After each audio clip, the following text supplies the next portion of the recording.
this is Brian Last, your special education teacher, and today I want to share with you about a interactive learning tool that I use to improve visual literacy in my classroom.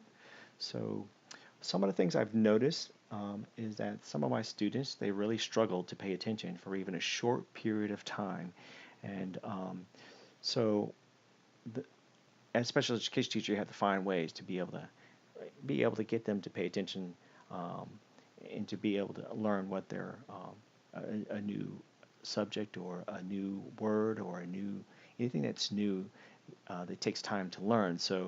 Um, so one of the downside of that is the fact that they won't be able to recall information if they're not able to if it's not able to hold their attention, which will also impair their learning as well. Well, the big problem is that the human brain wasn't designed to sit for hours observing tons of information.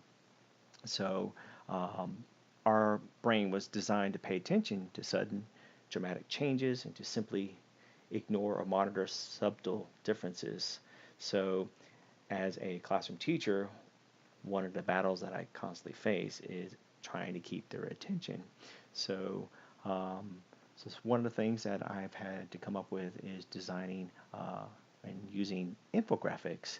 Um, so they're basically images and pictures um, that the students can use as a tool to be able to gain the information that they're needing. So basically, infographics are very extremely powerful tools for teaching. Uh, we all know that humans are basically visual creatures, and half our brain is dedicated to visual functions. So think about it, 65% of the population, they're visual learners. So what's even more impressive is the images are processed simultaneously. So the amazing thing about it is that we can process 60 times faster than we can process text. So if you're interested in learning how to increase this, um, I'm going to share with you basically how to basically design an infographic for yourself, which you could use not only with your child, but also you can use for your home or for your business or for whatever you may. It's a great visual tool for learning, and I'm sure you will enjoy it, and I'm sure those who are needing to learn will enjoy it as well. So one of my struggle is that when we are introducing a new topic with my students, a lot of times we'll talk about it or we'll give them a book about it or read a book to them. But a lot of times we find that it's not always the go-to thing for students to be able to retain the information. So that's why we came up with this wonderful tool, visual tool for visual literacy.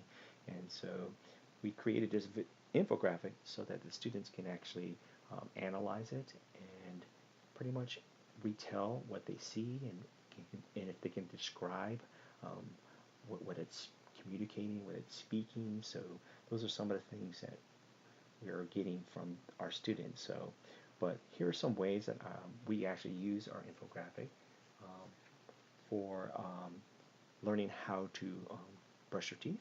So we actually created an infographic to show them basically what they need to do, what steps they need to do, what steps they don't need to do. So we found that it's a lot easier if they have an extremely visual infographic that will teach them simple steps that they need to follow. It's kind of like giving them a checklist in a sense. And so we hang it right next to the sink so that way they can see how to do this. And another way we use infographics is how to use the restroom. What do you do when you're in the restroom and washing your hands and, using soap and throwing away the paper. And then we also use it too as well is that when we first come into the classroom, that we hang our backpacks and then we get our tools, we get our pencils, and so and we get ready for class as well. So infographics are just great, and it keeps down the chaos, it keeps down the running around, and it keeps the students engaged, and they know what to do next, by simply looking at the infographic and following it. So I encourage you guys to use this even at home if you want to create structure at home as well. Creating these infographics will incredibly help them, and you'll see more results, and it's just really amazing. So, but I want to give you just a few things, some ideas on how to create infographics. When you're creating infographics, you want to always try to determine your audience. So basically, who's going to be looking at the infographic? Are you creating it for adults? Are you creating it for children? And also always make sure that you do some research on it. And if you are using any graphs or any pictures, you want to make sure that you do that they are they have free licenses attached to them. So, and also too, when you're creating infographics, it's important that you choose the right color. So you don't want so much color that it just becomes a big blur. So remember, colors actually communicate. So you want to make sure your colors is communicating what you're trying to um, relay the information. So always focus on the structure first, and then try to fill in the blanks by using compelling data or to tell a story. So that way it has a nice flow to it. And then, if you can, always try to add your sources at the bottom of it. And then at that point, you can kind of share it with your students, with whoever you're using the infographics for. So hopefully you will check into this infographic and get more information about it if you want to, and then hopefully you guys will gain it and then use it for whatever purpose you need to use it for. Thank you for listening to this small introduction on infographics.